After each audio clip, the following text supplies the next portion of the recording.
Hello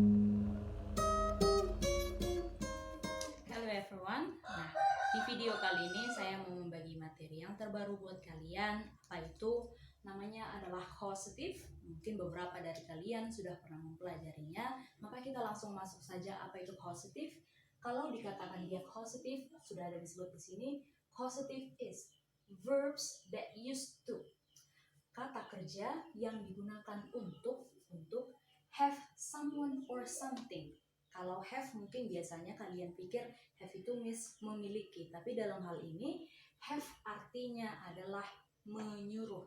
Ya, dengan kata lain, causative adalah kata kerja yang digunakan untuk menyuruh someone or something, seseorang atau sesuatu, ya kan, untuk melakukan sesuatu. Bis 2 kali somethingnya. Kalau agak janggal kamu rasa, maka orang yang kita suruh atau sesuatu yang kita suruh itu kita ubahlah katanya dengan kata agent. Ya, berarti causative merupakan kata kerja yang digunakan untuk menyuruh sesuatu atau menyuruh sebuah agen untuk melakukan sesuatu, melakukan sebuah tindakan. Oke, nah kita langsung masuk saja. Biasanya atau pada umumnya kalau kita mau menyuruh orang lain atau mau menyuruh sesuatu, contoh kita mau melaporkan Siska menyuruh Desti belajar. Nah, ya kan? Siska menyuruh Desti belajar. Nah, biasanya pada umumnya kita menggunakan kata ask untuk mengartikan si menyuruh ini. Oke, kita pakai yang sederhana. Biasanya kita buat seperti ini kan. Siska, kalau seandainya keadaan sekarang, maka dia adalah present tense. Kalau dia present tense, berarti ini orang ketiga tunggal. Siska ask. Karena dia orang ketiga tunggal, maka gunakan s. Siska ask Desti to study. Pada umumnya seperti itu. Itu yang paling umum. Tapi dalam hal ini saya akan membagikan kalian beberapa kata kerja yang lain yang digunakan untuk mengartikan kata menyuruh. Kata kerja apa aja itu? Yuk, seperti ini. Kita masuk kepada menyuruh yang lain. Tadi saya bilang bahwa menyuruh itu tidak selamanya hanya menggunakan ask atau menyuruh. Nah, di sini kita juga punya yang namanya lemah dengan goal. Itu hanya singkatan agar kamu cepat mengingat, begitu ya.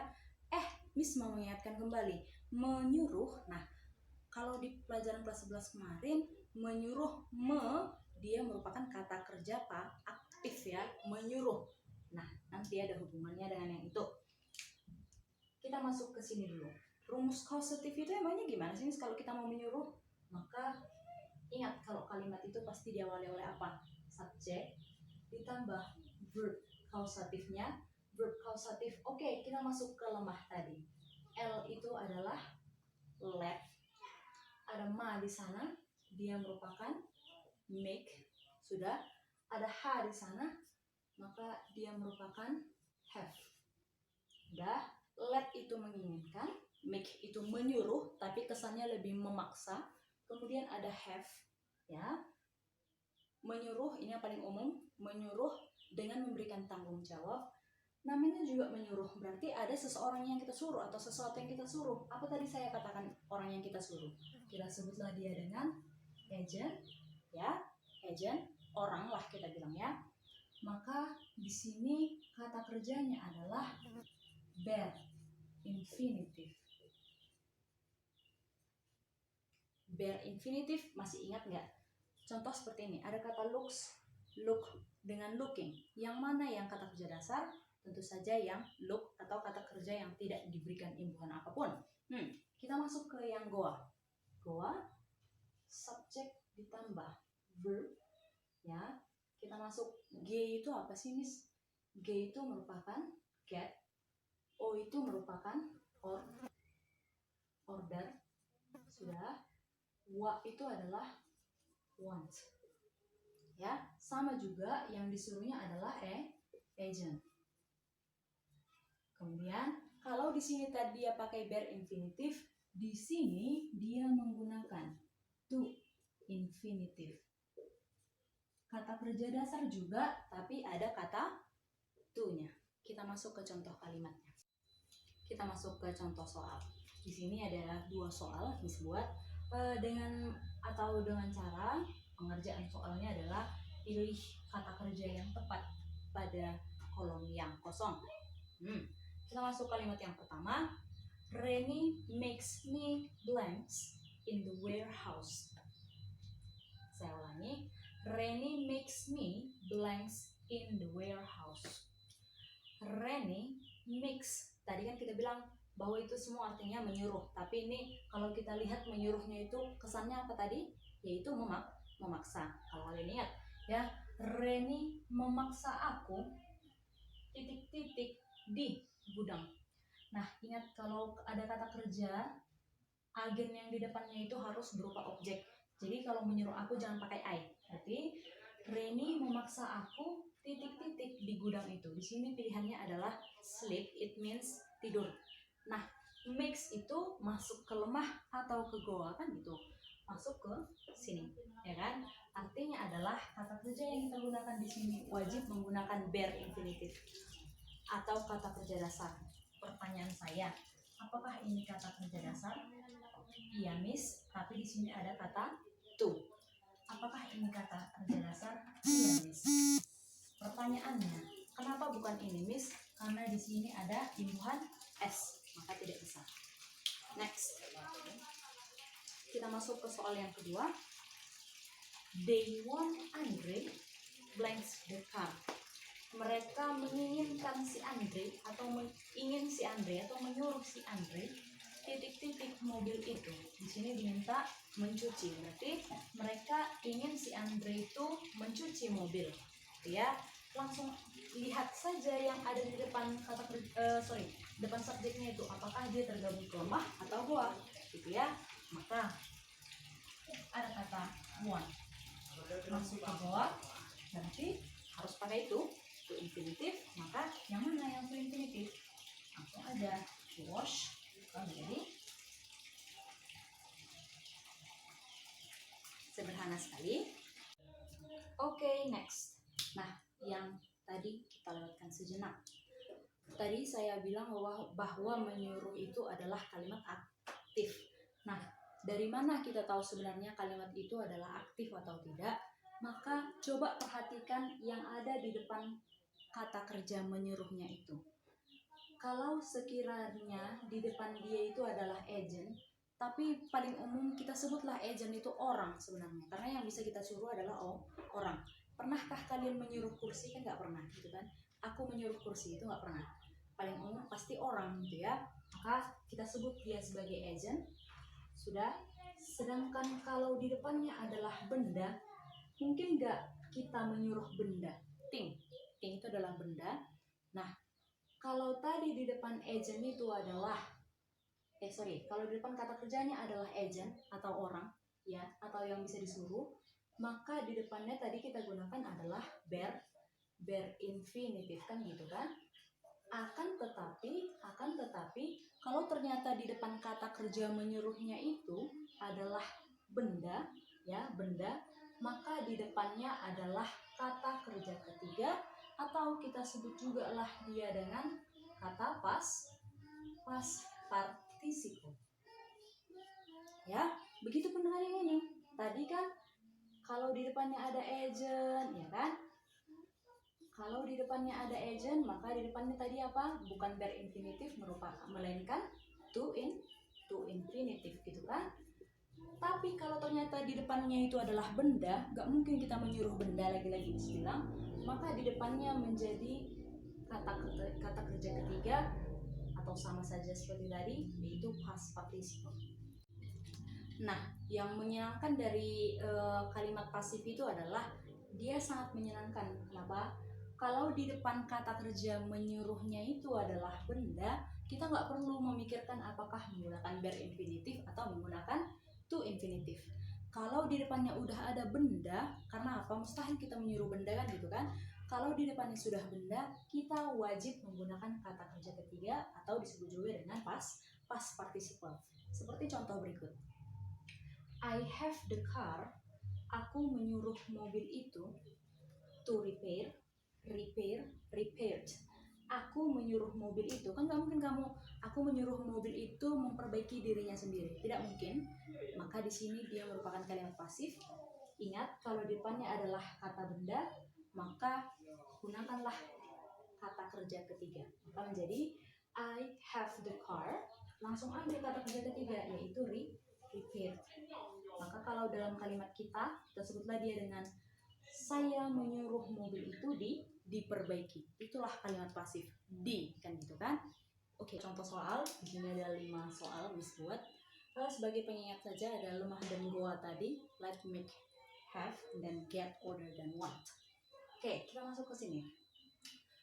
Yang pertama, my mother had my room. Kalau tips dari Miss sih sebenarnya adalah langsung temui saja kata kerjanya. Ada kata had, yang mana had itu adalah bentuk lampau dari kata have.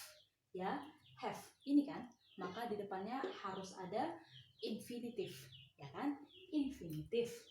Dan di depannya ternyata adalah orang atau benda. Bisakah kamu menyuruh my room? Bisakah kamu menyuruh ruanganku? Tidak bisa, maka di sini pastilah menggunakan kata kerja ketiga. Ibuku menyuruh ruanganku bersih atau membersihkan atau dibersihkan sebelum aku keluar. Maka yang tepat adalah dibersihkan. Means here will be cleaned. Kita masuk ke yang kedua. I have my secretary. Aku menyuruh sekretarisku. Langsung aja ambil kata kerjanya. Masuk ke lemah. Yang disuruh adalah orang. Aku menyuruh sekretarisku menjawab, gitu ya. Intinya ini tidak mungkin menjawab telepon itu. Maka kalau have, maka dia masuk golongan mana? Lemah yang harus ditambah dengan infinitif, maka jawabannya adalah answer. Masuk yang ketiga. Our boss doesn't blanks us eat the lunch. Bos tidak mengizinkan kami atau tidak titik-titik kami makan siang tersebut. Maka lihat yang di depan si as itu ada apa? Ada infinitif. Ya, kita justru diminta di sini untuk mencari kata kerja kausatifnya. Ternyata di sini infinitif, berarti ini adalah golongan lemah atau goa.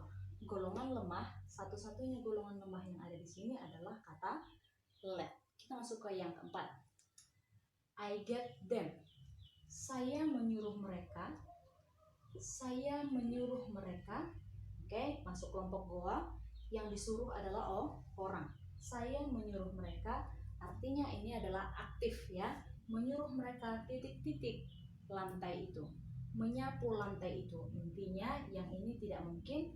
Maka get itu masuk golongan goa. Maka harus menggunakan kata to. Maka jawabannya adalah to sweep. Aku menyuruh mereka menyapu lantai. Kita masuk ke yang kelima. Ali order his paper. Ya, Ali meminta atau menyuruh atau memesan kertasnya itu, dia request kertasnya itu untuk mengetik, diketik. Ya, mungkinkah kita menyuruh kertas? Kan nggak mungkin ya. Pastilah ini pasif. Ditambah satu lagi, ada sebuah kunci, ada kata by di sini. Ya, Ali menyuruh kertasnya itu berarti bukan mengetik, melainkan apa? Diketik oleh temannya. Maka Ali order his paper typed by his friend. Oke, kita masuk ke yang terakhir. Ini terakhir sekali. Ada beberapa info tambahan. Di sini ada kata help. Sudah, di sini ada kata help. Kalau tadi lemah goa, kalau lemah itu diikuti oleh infinitif, sedangkan goa dia itu infinitif. Ada satu kata kerja di mana dia itu istimewa. Seperti yang pernah disampaikan bahwa biasanya dalam bahasa Inggris itu pasti punya yang namanya exception atau pengecualian. Kalau kalian ingin buktikan, boleh nanti belajar bahasa Inggris cari kenapa. Dan saya pun belum temukan itu kenapa, kan gitu ya. Di mana ada kata help, ya, ini juga artinya adalah menyuruh, ya, menyuruh atau ya sebenarnya menolong, tapi dia masuk ke kausatif, ya. di depannya dia bisa menggunakan infinitif, dia bisa menggunakan to infinitif. Jadi bebas nih, ya. Jadi contoh kita lihat di sini. They helped Miss Catherine. Mereka menolong Miss Catherine. Titik-titik, ya. Namanya juga yang ditolong itu adalah si Miss Catherine. Maka dia adalah orang gitu ya. Maka ini pastilah pakai bring atau to bring. Kan nggak mungkin mereka menolong Miss Catherine dibawa buku itu, kan nggak mungkin ya. Yang ada apa? Mereka menolong Miss Catherine membawa buku itu. Maka di sini khusus untuk help dia boleh menggunakan infinitif atau bare infinitif, dia boleh menggunakan to infinitif. Tetapi tetap kalau yang disuruh itu adalah thing, ya, thing, atau dia tidak bisa maka dia harus menggunakan kata kerja ketiga atau past participle. Nah, yang terakhir adalah tugas kalian. Setelah tonton video ini, saya tunggu komentar kalian di bawah ini. Oke? Terima kasih untuk pelajaran hari ini. Saya rasa pelajaran yang sangat sederhana kalau mau mengulang-ulang. Kalau ternyata cuma sekali nonton, thank you so much. Bye.